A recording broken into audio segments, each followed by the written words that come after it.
And Gary works in peacemaking in Northern Ireland. I'm going to let him tell his own story. This is a super chill forum. I'm going to ask him a few questions, get the conversation started, and then invite you, if you have questions or things you'd like to hear him talk about, that you go to that microphone, which is a way for the live stream to see you and hear you. So let's remember that members of our community watch the live stream, and sometimes you are so effective in the live stream that they get in their cars and drive down here to not miss the end.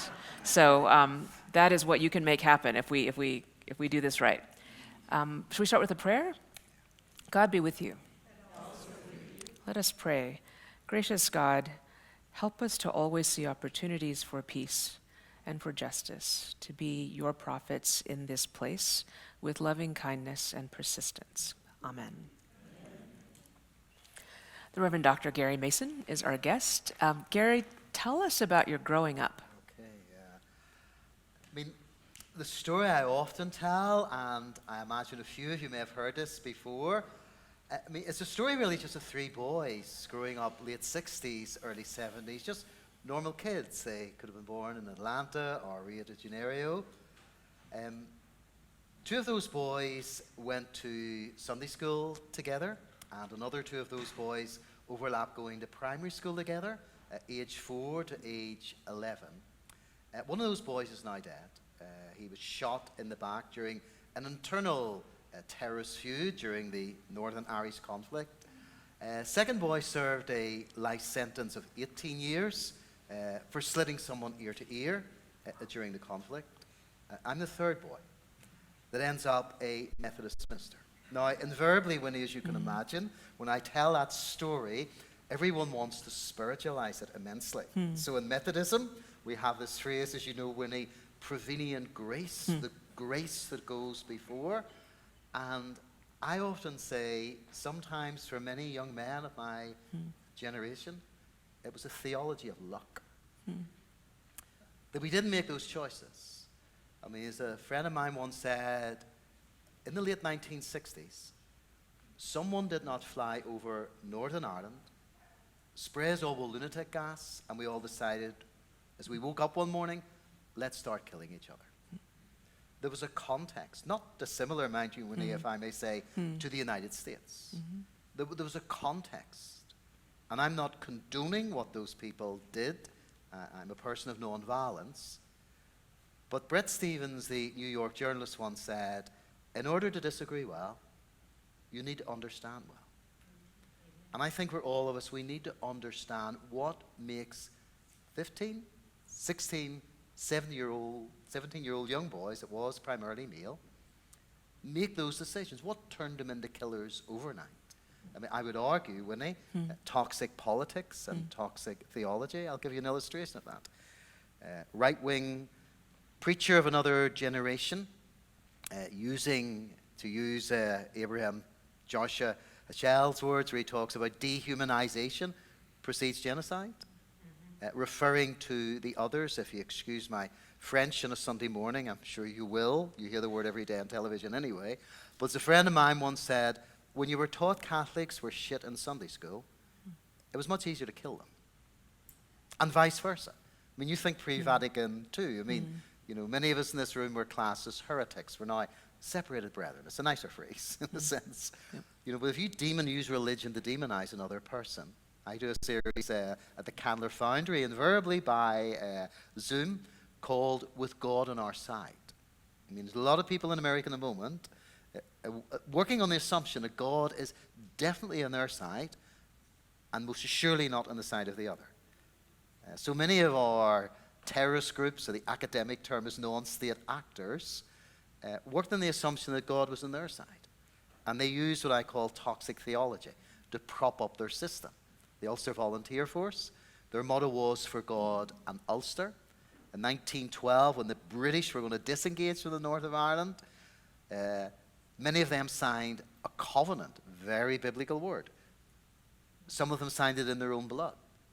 The Easter Rising and Easter Rebellion of the IRA in 1916, the theology behind that was, as Jesus rose in victory from the dead, we will rise in victory over the British. You know this stuff. It's here as much as it is in Ireland. Well, so you raised the issue of context. So some of us in this room were in Hayneville, Alabama yesterday for the Jonathan Daniels pilgrimage.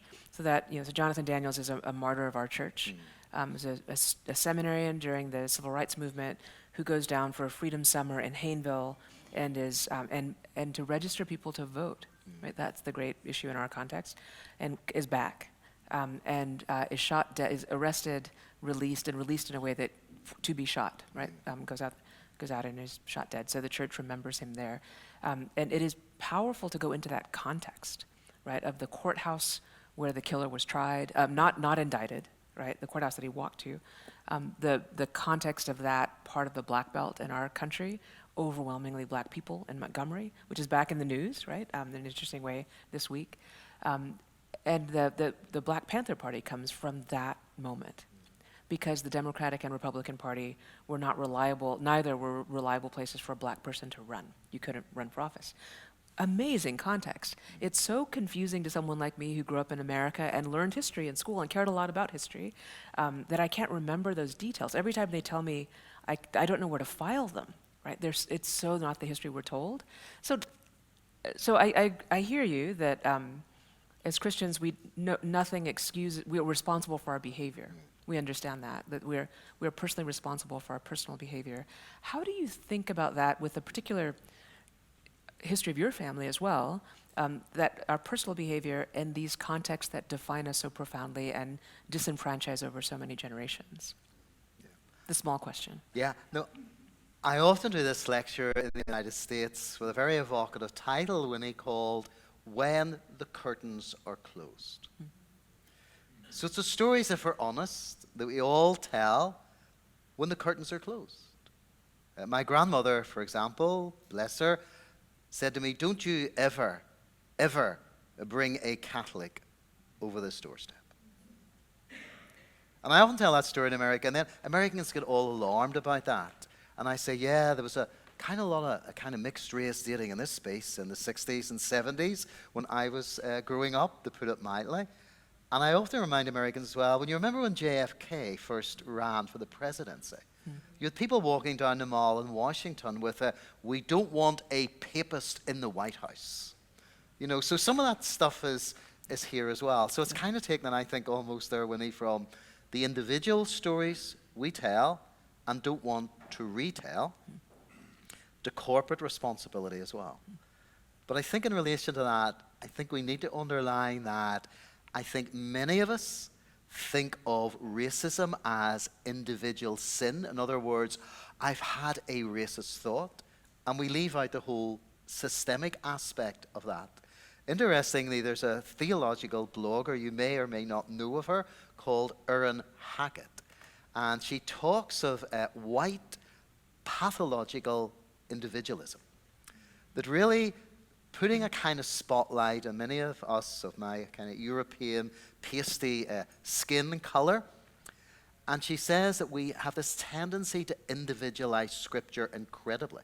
Now, maybe something to do psychologically with Western individualism, simply like Jesus died for me, Jesus went to the cross for me, and I know the plans I have for you. Now, that latter text, Jeremiah 29 and verse 11, is a corporate text. It's written to a community of people. But then she develops this thesis, Winnie, and she has this wonderful phrase, because I'm traveling to Florida, as you know, on Friday, and she talks about that many of us of my skin color have what she calls a Disney princess theology. So let me tell you about that. So that means I'm inclined to see myself as the little prince or the little princess in every single story. In other words, I'm always Peter, I'm never Judas. I'm always Israel, I'm never Egypt. So that's how we read Scripture. We don't read it in this corporate sense. We individualize it. So it becomes a very selfish way of interpreting Scripture. So I think we need to acknowledge, obviously, individual sin, as you're highlighting there, but also this concept of what does corporate sin look like? And we don't do that well, I think, in the church. There's so many different ways we could take this conversation. I'm just going to ask a few more questions and then let you ask some, because I'm very curious what you're curious about. I know your work is to work across divides, if I understand that correctly. And I'm also noting how interesting and humanizing and nonviolent it is to use someone's name, right, Gary? Is it Yes. interesting to say someone's name? I'm Yeah. noting what it feels like to hear my name said over and over. Yeah. So that in this tension that we're talking about between the individual, which peace is made because we are peaceful together. We choose to make peace together. But we have to define these things that feel so far beyond us. And part of the division in our politics in this country right now is the disbelief that there is such a thing as a corporate anything besides a corporation. So there's corporations for businesses, but the idea that there's a collective, like a institutional corporate language is what we are contesting in our politics. And can can our corporate selves, our collective, be used for the good? Yeah. Right? So is there a corporate that can cause harm? So we're talking about things like race, Yeah. right? You're talking about religion and ethnic identity and religion. We're talking about race in this country. So does that exist, right? And then the other side of that is, can we use the resources of our collective for the good in the work of repair? And that's actually a core part of the debate in this country. Is that part of the debate where you are? And whether it is or not, how do you hear what we're talking about? Yeah, yeah. I mean, I grew up in that sort of British Protestant Unionist loyalist tradition. And Northern Ireland was established as a state, as many of you know, after the Civil War in Ireland in 1921. And I mean, it was established in a way as the Republic of Ireland was also established. I mean, the Republic of Ireland was dominated, Winnie, by the Catholic Church. It was like a semi-form of theocracy almost. It was really the Catholic Church running the Republic of Ireland. I mean, divorce wasn't allowed, and 101 other crimes that the church was guilty of. Child abuse being the classical one, and we can drill into the impact that has had on the witness of the church as well. But the northern state was really set up, as one of our prime ministers said, as a Protestant state for a Protestant people. Now, I understand the fear of the other, etc., etc. I understand all those concepts, and I understand why people can be frightened of the church. I mean, the church's history is not pretty, as all of us know, in relation to that. I remember I got into a debate over the Holocaust with a diplomat a few years ago after being interviewed by a journalist in Israel and Palestine. And I'd suggested that the church had paved the way for the Shoah. And this person really pushed me hard. Now, I says, read Mein Kampf. I mean, the second chapter of Mein Kampf, Hitler says, "Today I believe I'm acting in accordance with the will of the Almighty Creator in defending myself against the Jews."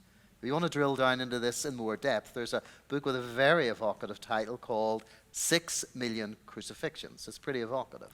But it really traces the role of the church in relation to that.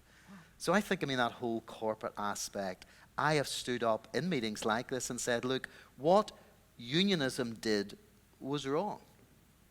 I mean, I wrote an article for the Times of Israel in May 2021, where the mixed cities in Israel, where Jews and Arabs were living together, really descended into violence. So this wasn't Gaza, this wasn't West Bank, this was internal. And I remember speaking to an Israeli at a university, who actually was a former member, Winnie, of the Israeli security forces, and she said to me, you know, Gary, you need to treat your minorities well.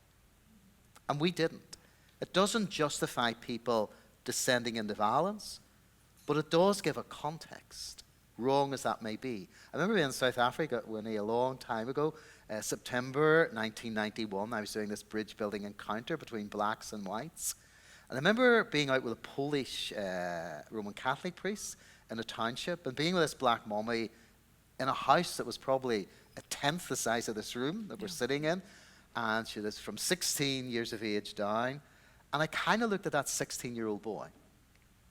And even as a religious leader, I asked myself the question, I wonder if I was in that kid's position, what would I do? You know, when you had white policemen coming in on a regular basis, beating people with long whips. Yeah. You know, and much as I condemn political violence, I have to ask the question, the role of state violence in that, the role of religious actors in demonizing the other. There's a lot more context than just what they did was wrong. Yes, it was wrong, but what pushed that person to make those decisions? Because it's not normal, as a friend of mine who joined the Ulster Volunteer Force said, I joined in my school uniform. And here's the irony: when you join these organizations, you take the Bible in one hand and the gun in the other. You always need a bit of toxic religion. We need to kind of justify your choice. God's looking over me in this decision. So tell us, liberation theologies would also say God is on our side. Yeah. Right? They're Yeah. theologies of, well, I'll just leave it at that, of powerless people. That, Yeah. you know, that, and that Yeah. is it's quite a provocative Yeah. language for nations like ours that would say Christianity is kind of on the side of the vast majority, whatever they desire. How do you approach something like that? Yeah, we had this debate actually in our class. I have 10 students. It's a pretty lively class, and damping them down at times is not an easy task. The whole aspect of liberation theology came up, and I understand it. But I still want to pursue a non-violent strategy, because aspects of liberation theology, the vast majority of people that die in most conflicts are primarily innocent civilians. So even if we looked in the Northern Irish conflict through the lens of liberation theology, it's okay, it's liberation theology as long as my son or wife or parent's flesh is not shred over a building in a shopping mall in Belfast. You know, so it's kind of, and I know that's an area of tension for some people. I'm not asking you all to agree. But the vast majority of people that died in our conflict were innocent civilians. The IRA were responsible for 60%. Loyalist groupings, 30%. State forces, 10%. I think the difficulty, Winnie, for me is that, and my concern about the United States as an outsider looking in, and I've been to this space over 100 times, so I know it reasonably well, not as well as you folk do who are indigenous many times to this space, but violence begets violence. Tit-for-tat killings. I knew as a little boy, 1972, we had a terrorist incident when I was a little boy every 40 minutes. So think every 40 minutes. So I knew going to bed at night after the 9 o'clock news, if you heard 2 Catholics were shot dead, you knew the next day 2 Protestants were probably dead by the time you got up for school the next morning. And common wisdom actually when he said, when British troops come on the streets in August 1969 to keep the peace, common wisdom of the day was, this will be over by Christmas. It didn't officially end until 2007. It was the longest military operation in British history. And the difference, I often say this to American colleagues, when I'm doing work with the Carter Center, when he was with me there on Tuesday evening, with both Republicans and Democrats. Because people do need to hear each other across these political divides. I mean, that's absolutely crucial. I mean, when I travel down to Florida, Joyce and I are having some hide from humanity time for 2 weeks in Indian shores. But after that, we're going through to stay with friends in Orlando who are Republicans. I mean, trust me, they're really normal, honestly. They're very, very Gary, normal, honestly. Don't assume. There's plenty of Republicans in this room, Gary. Yeah. You know, so, and I keep saying that as well. And I mean, I quoted the other night there, Winnie, just to start drilling into the American context. If you're bored this afternoon, Google an article called "Why Has America Been So Uniquely Stupid in the Last 10 Years?" Okay. Now, it's written by an atheist, so there's there is theology in it, because he starts with the Tower of Babel and the confusing language in America. Jonathan Haidt, he's one of the world's best social psychologists, but he quotes this survey called The Hidden Tribes. It's to do with social media. And in that survey, on the right, the devoted conservatives, okay, there's 8% of them in the whole of America, they are responsible for 56% of social media posts. Now, if you're a Democrat, you are worse. So for those of you who are Democrats, so those on the hard left, okay, 10% of those on the hard left are responsible for 70% of social media posts. Another thing they have in common, most of them are white and incredibly rich. So that's what they have in common. So drill into that article and have a look at it. So you have 2 groups of people almost setting the agenda. And what happens many times, I guess, people like you and me, when they look into that mess of social media and go, oh my God, I don't want anything to do like that. So it's almost about, should we, and this is a question we ask in our space as well, should we be trying to occupy that ground and presenting what I call attractive alternatives in relation to that? And should that be the role of the church? One of the rules in the church, and I mean, I know you're very, very involved in social justice, but we tried to create what we called sacred space for uncomfortable conversations. Because, I mean, let's be honest. I mean, the church, not dissimilar in Belfast, there's a bar in every street corner, a pub, and a church. Okay, you don't have many bars as us crazy Irish, because maybe drink less, but there's a church more or less in every street corner in the United States. And most of the time, they're not used. I say this to universities as well. I mean, you have spaces there that can be used to humanize one another. There's a friend of mine, David Irvine, who was a bomb maker, who eventually became a peacemaker, said, it's not the Catholic you know, it's the Catholic you don't know. So how do you create spaces to humanize, and what is the role of the church in that? And the church, in the Irish context, not all of the church, mind you, but a number of us try to create spaces to hear the other. And I'll finish with this and then open it up. I used to say, this is a reflection of my gender, by the way, so sorry men. If you lock 40 men in a room listening to their own reassuring voices, it's a recipe for disaster. So we had to bring what I called a moral framework into spaces where people were convinced that political violence was the only way to resolve the Irish conflict. That was not an overnight phenomenon. I mean, you're talking, these conversations began in the mid-80s. I was the youngest. I was literally just ordained in 1987. I was the youngest clergy person in the room, with guys who were 15, 20, 30 years older than me. But we felt unless we created a framework to present alternatives, we were just going to continue to descend into chaos. So I ask you as a church, I mean, what is your role in creating spaces for those difficult conversations, painful as they may be? And I mean, when the Israelis and Palestinians, Winnie, are with me in Belfast, I'll finish with this. I've had 1,000 Israelis and Palestinians in Belfast in the last 10 years. And I'm talking I'm talking members of the current government in Israel have been with me in Belfast. So you've got to bring all shades of opinion into the room. But every Israeli and Palestinian, when he says to me, Gary, you're just not getting this. We don't trust each other. And I go, like, do you really think, as a young clergy ordained person, in the late 1980s, the first time we went into a room with other people, like we were popping bottles of champagne and hugging and kissing each other, we hated each other. But trust can't be used as a prerequisite for not beginning a conversation. I hear Republicans and Democrats say to me, Gary, you're not getting this. Not dissimilar to what Israelis and Palestinians say when we don't trust these people. Lack of trust cannot be used as a prerequisite for not beginning a conversation. Trust only evolves in the context of relationship, as we all know. That's how trust evolves. So you need to create these spaces, but this sounds like a sermon because this really is finally. My concern about the United States is, I don't think you understand what a civil war is. I think you look Iraq, Afghanistan, Vietnam. I think you've also the mentality, the North-South mentality. Was it the Civil War or the War of Northern Aggression? You still don't agree on that one, not dissimilar to us. But this is not North versus South.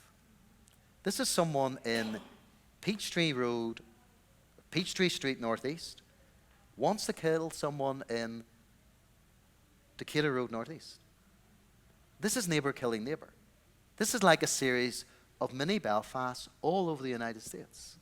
This is not distant. This is up close and personal. And that's why, as I said earlier, 25 years after signing the Good Friday Agreement, we still haven't got the architecture for legacy because we can't agree on what happened. So I think for that's why I think your situation is urgent and needs to be addressed. Because once it happens, it's very difficult to stop. And as you guys know better than I do, the weaponry in this country is phenomenal. You're into a bloodbath instantaneously. When our conflict broke out, we had no guns. Where do we come for most of them? Guess where? Here. So we did. And Eastern Europe and South Africa. Those are the three main places. But you're into a bloodbath literally overnight. And that's just why I think the church needs to step into the public square and deal with some of these complexities. So I'll stop there. If people have questions, you're invited to come to that microphone. I'll say one thing, and then please do come right there so that you can ask your questions. One of the challenges of what you're saying is, Democrat and Republican, I've never been in a church that isn't Democrat and Republican. I don't actually think that's necessarily the complete divide. And there are these extremes that no one that comes to a church would be any part of any of those extremes, that you wouldn't come to church, frankly, right? But we just came back from the Montgomery lynching memorial, right, where they draw the connection between enslavement, how that happened here, and mass incarceration. And that, what you're talking about, the reckoning of our history, right? And they talk about, the indigenous people that were here before that. And that reckoning as a collective, we have not done. We just simply have not done it as a nation. And I've known people of different political parties that want nothing to do with that. Like, that's not about that identity. Yeah. It is a deep telling of our story. Yeah. And this is what we talked about on Tuesday at my table, is most of us stand in this massive middle, trying to reconnect and reclaim the story of who we are as a nation together, where we're going to go. And these extremes dominate a conversation that is not the conversation any of us want to have. And then we're going to pray for kids and their backpacks today and pray that they come home from school, because it is terrifying to send our children to school, right, because of guns in this nation. Yeah. And this is the middle we don't have, right? So, say something about that while someone gets to that microphone. Well, honestly, I said that recently. I mean, I had a group, I work in an organization called MEDJEC. It's headed up by a Palestinian friend, Aziz Abasahar, who actually lives just outside Washington, D.C., and there was a group of Americans coming to us, and we had a one-off rare shooting. The guy didn't die, and I had these Americans emailing me saying, is it safe? I just said this, I said, listen, this is 4 months ago. I says, you have 200 mass shootings in the United States in the first 4 months of this year. I says, Belfast is actually the safest city in Europe. I mean, I'm going down to that, when we get a bit of spare time, Joyce and I shoot down to Lennox Mall, and like, if airport security. I mean, I feel safer in Gaza, Jerusalem, Jenin, Nablus than I do in the United States. Trust me. Wow. People come into some of my lectures with a backpack. I'm going, is there something in that bag? Yeah. And I mean, to tell you a story, I mean, a friend moved here, Winnie, who's my associate when I was at Skynos, East Belfast Mission, then moved to Knock Methodist, and then came to the United States. And their kids growing up in the suburbs of Belfast, going into like shooter drills. These kids just, they were actually emotionally shocked. Yeah. So interesting. They're just like totally shocked. Before this lady asked the question, I'm lecturing in Tel Aviv University last November. Young American Jewish woman from Austin was doing her master's in mediation, and I was chatting to us. I said, what's the big difference between Tel Aviv and Austin, Texas? She says, the big difference, my kids walk to school. That was it. I was like, okay. So I 100% agree with you that what we need in this country is a space to have conversation. I mean, I think our democracy is uniquely built on that idea, right? That different people come together and work through their challenges. And social media has made that hard, right? Because we can choose our echo chamber and we can just live there. And so the democratic long game, I think you're right. It has to be built on these long-term conversations and this coming together. But unfortunately, really within the last 5-6 years in this country, we are, and there is a political slant to what I'm about to say, but we are in this kind of whack-a-mole game where there are these legislative initiatives at the state level, sometimes at the local level, aimed at not just restricting freedom, but what kind of health services that children can have access to. And I feel like I like the idea of conversations and fostering understanding, and I do think that's necessary. But I also feel like there has to be a space for the church to enter the realm in a way that social liberals like myself are reluctant to do, because we want church and state to be separate. But there has to come a point where the church has a responsibility to enter. There has to be something between conversation and violence, right? There has to be a political activism that the church can occupy. And so what do you think is appropriate for people of faith to contribute to that dialogue, but in a way that isn't off-putting and polarizing? Where should the church fit in? I mean, I think there obviously is a kind of institutional level there, but I just think the local level is probably the best. I mean, I've said during COVID, obviously, with all too much time in our hands, to put it mildly, I ended up doing a multiplicity of things like the universities in Thailand, but I did quite a bit of work here in North Georgia with both Episcopalians, Methodists, and Baptists as well, that were in rooms coming together of different strands. And I was trying to say to them, look, the local level. So the illustration I gave, I am obviously not a fan of the 1%ers, all these crazy names you guys have for your militia groups, or the Patriotic Boys, and all these other groups. But I know if I was in a town in North Georgia, and I knew who the leader of one of those militia groups was, I'd be seeking them out. Because you have to begin those conversations. Now, you would say to me, Gary, are you out of your mind? Let me illustrate this from the life of a person you and I know very well, called Jesus. Jesus engages with the Roman centurion. Now, if you want to put that in 21st century terms, this is a member of the most efficient military machine on planet Earth, who was occupying Palestine, who had the jackboot of the Roman machine on the neck of the Jews. And Jesus is a most ridiculous statement where he says, I haven't seen such great faith in all of Israel. Now, I'm not going to contextualize that in your space, but try to imagine what that would look like today. And I think if you're not speaking into those persons' lives, and interestingly, there is a corporate and individual mechanism to this. I'd have often engaged, Kristen DeMeza's book, Jesus and John Wayne. If you haven't read that, it's well worth reading. I did a TED Theo talk with Kristen just here in Atlanta last September.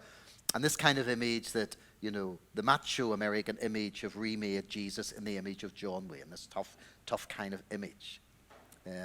I would get to know that person, but if that person as a partner or a wife or whatever, I then bring them to my home. I bring my wife Joyce into that conversation. So it's creating a wider circle. So this conversation goes, tell me about your kids. So that broadens the conversation. So the question then I ask Mr. Tough, patriotic American militiaman is, how do you see the future for your kids in this nation? What does that look like? So it's about broadening the conversation to other concepts. Because most of us, no matter what our background in this room, Republican and Democrat, we want to leave something worthwhile and positive. And while I might not agree with his worldview, I want to hear what his fears are. I mean, I can probably name them, that in 30 or 40 years' time, his skin color is not going to be the dominant group of people in the United States, or they're most certainly going to be outnumbered. So it opens up small cracks or chasms to allow those conversations to begin. Some people find that difficult, and I understand that. But John Hume, for example, John Hume was the nationalist, and I say nationalist in the Irish nationalist context, not the US Christian nationalism context, modeled his life in Martin Luther King Jr. He used Clonard Monastery, sacred space, for 4 years of private conversations with Gerry Adams, who, as you all know, was a spokesperson for the most lethal terrorist organization in Western Europe. So a lot of this is built on relationships, and I think honesty as well. A senior IRA figure and UDF figure, in the exchange I did with them, publicly said, if I had been born 200 yards away, I would have been in a different group. For somebody in Tel Aviv who's in the IDF, or someone who was in the PLO who was born in Jenin, for them to say openly and honestly, if I had been born 6 miles away, I would have been in a different group. You can only create those conversations through taking what I call thoughtful, prophetic, strategic risks, through reaching out to the other person and learning their story. I suppose the irony of our space is 30,000 people went through our penal system. 30,000. If they had been born in Atlanta, New York, Vancouver, Paris, 97% of them would never have been in prison. Since those 30,000 prisoners have been released, only 2% have reoffended. Now, what they did was wrong, and I condemn it morally, categorically. But it's not, I have to ask the sense, really, Winnie, what you're going back to, what context politically and theologically did we create that allowed these people to turn into killers? So there's a wider conversation in relation to that as well. So next person. Julius. 2 questions. Okay, go ahead. Maybe sure I remember them. Do you remember one? I remember one. The first one deals with South Africa. You talked this morning in your sermon about the truth and reconciliation. Yeah. And looking at what's happening in South Africa today, that truth and reconciliation process had a positive impact. Yeah. But looking at today, the disparities between whites Yeah. and blacks in South Africa are really still of concern and possibly could lead to a civil war, that what Mandela tried to avoid. Yeah. Today, among young South Africans, Mandela is looked upon as not as a hero, but as a traitor. Yeah. And that is very disturbing to see that happen in that country. I would like to hear your comments on that. I know you spent a lot of time with Bishop Tutu and so forth involved in this process. The second question deals with going back to Ireland and looking at the situation. It deals with the question of Brexit, which is considered to be a failure to this day. And what is the impact has that been on the Irish reconciliation within itself in terms of making it more positive or making it more negative?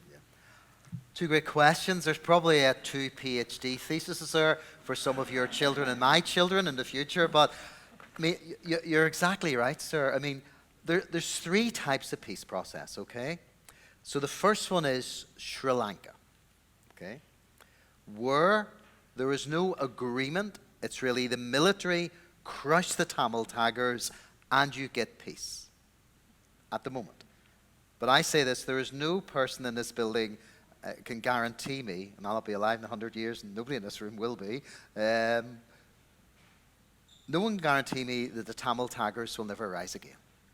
I don't think they will in the next 15 or 20 years, but if the power of story is anything, where you pass story from generation to generation to generation, there's that chance.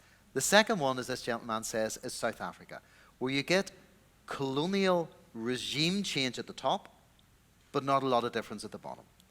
I have a photo in my attic, which will never see the light of day. It was taken with Jacob Zuma when I was there in September 1991, who, just being candid about it, was just a crook and a corrupt individual. So when I die, my kids will go, "Who's that with my dad?" You're not going to know, because I'm not going to write in the back on it who it is. You'll just be mystified. It's not one for your dinner guests in that sense, to be honest. But, I mean, primarily apartheid structurally has ended. I maybe draw some links. Now, I'm not saying this place is extreme. Slavery has ended, but the impacts are still here. Not as extreme. I mean, corruption has been the curse of South Africa. And violence. I mean, I had a young black activist with me 4 years ago in Belfast. Sexual crime against women in townships, record highs. Sexual crime against LGBTQ, record highs.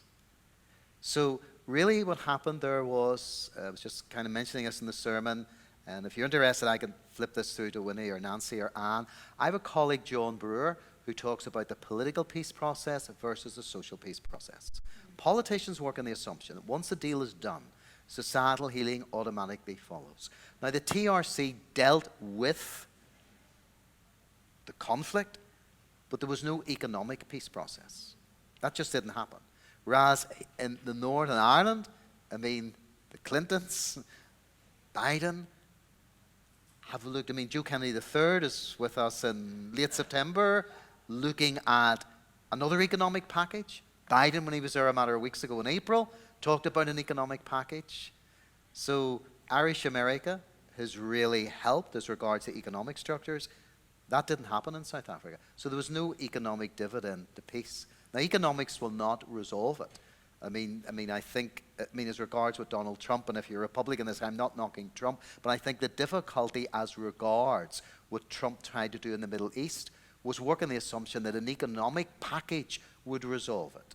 If you don't deal with the root causes of the conflict, economics will not resolve it. I mean, think of negotiations between Israel and Egypt going way, way, way back.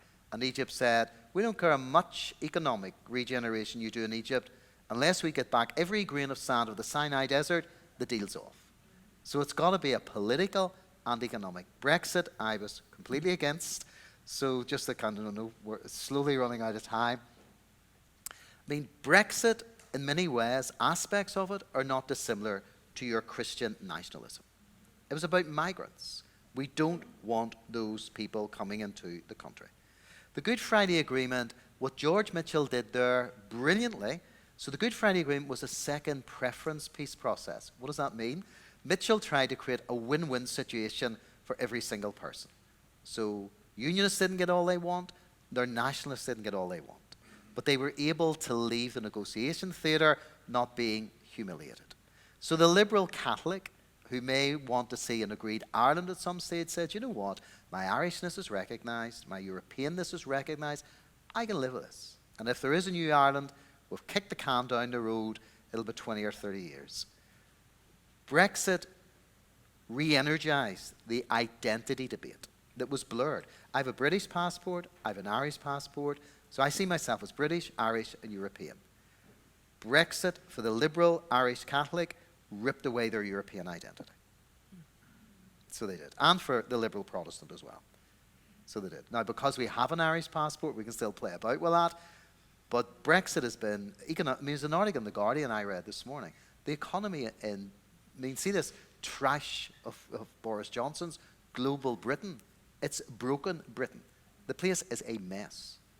It's a mess. We can't even get, apparently paracetamol that we take, it's only 30% effective if you take it orally. If you take it through an intravenous drip, it's 90 to 100%. By November, we're going to run out of paracetamol. Which is Tylenol. Because It's Tylenol in is your that right? space. So supply chains are that bad because of this like British Empire mentality that has been dominant within the Conservative Party. It's a mess, absolute mess. Now, the only thing for us, if we get this right, is that if we can still trade with the EU, but the right-wingers on my unionist side, despite the fact they agreed with Brexit, they won't take the consequences of it. And the consequences simply are that they've messed up the economy. If they bought into the Windsor Framework, or if they had bought into Theresa May's deal instead of the single market, we wouldn't even be having this conversation. So they upended the whole thing through an extreme right-wing agenda. So go ahead. So, when you answer this, so we can take one more question, and when that gets to 9:50, just to not make you very stressed, we need to walk away. But if you want to talk to Gary Mason, but without disrupting the 10 o'clock service, immediately after the service, he's free. So if you go to, just get in that line. If you don't mind, I'm sorry to be rude about that, but I don't want it to be too stressful to get to the next service. So Carol's going to ask a question. We're going to walk out of here at 9:50. We're going to cheer. Musical service, say okay, I get and we're it. going to, So good morning. Morning, hi, Carol. I've been reading Isabel Wilkinson's Warmth of Other Suns, which is a tale of many lynchings and violence done to black people. And so I look at the Montgomery situation that just happened. I look at it as a black person. I look at it and I think, yes, black people got in there and we're finally fighting back, right? Because during slavery, we had to accept so much of that violence. And so, but what I struggle with as a Christian is that, yeah, I want to get in there and kick some butt. Yeah. On the other hand, we're talking about having conversations as a way of resolving some of those differences. So I struggle as a person of faith because I know the history of the violence done to my people. I see it every day, not just in the kinds of incidents in Montgomery, voter suppression, book burnings, changing black history to make it sound as if, we did really well in slavery. Yeah. It's troubling. So to me, I see no point in the conversations. I don't see where they're going to happen, and I don't see where they're going to make a significant difference. They'll only make a difference, Carol, if the church has the courage to lead the way. I cannot see politicians at the moment changing this space. I think the church needs to have the courage to do that. But I think, after the death of George Floyd, and all these people will be nameless, I work with a group of pretty senior church figures in the United States. After 3 or 4 months, the conversations just petered off. Oh, there's great energy. Talking about legacy, think of this, look at this, have this engagement, etc., and it just petered off. If you're going to do this, as a church, as a denomination, in conjunction with others, this is a long-term project. There is no quick solution. You're not turning a yacht here, you're turning an aircraft carrier, and it's going to take a while to do that as well. Out of those conversations, and I'll address some of this in my sermon, you would hope conversations about reparations, etc., would take place. And if you don't agree with me, hear me out in a sermon, and I'll try to illustrate that biblically. Not from social psychology or philosophy. I'll illustrate it from biblical examples where that is the route to go. But the problem is, someone said as regards churches, most churches are building $1 million or multi-million-dollar salt depositories on street corners when the church is meant to be a salt dispenser. We never dispense salt into the public space. And Jesus uses that illustration. If you rub salt into the carcass of a putrefying society, it's going to change. But we're not in the public square. I mean, we've kind of taken up residence away from the street. So the church needs to be in uncomfortable spaces and using sacred space for uncomfortable conversations. Or it just becomes a nice experience, but it's not going to change anything. So those are just a few random thoughts. That is actually the perfect place to stop, Right. isn't it? I don't know that we could all be more convicted. Gary, thank you. And thanks for please, we'll see you in church. Right, okay. Thanks. You're wrong.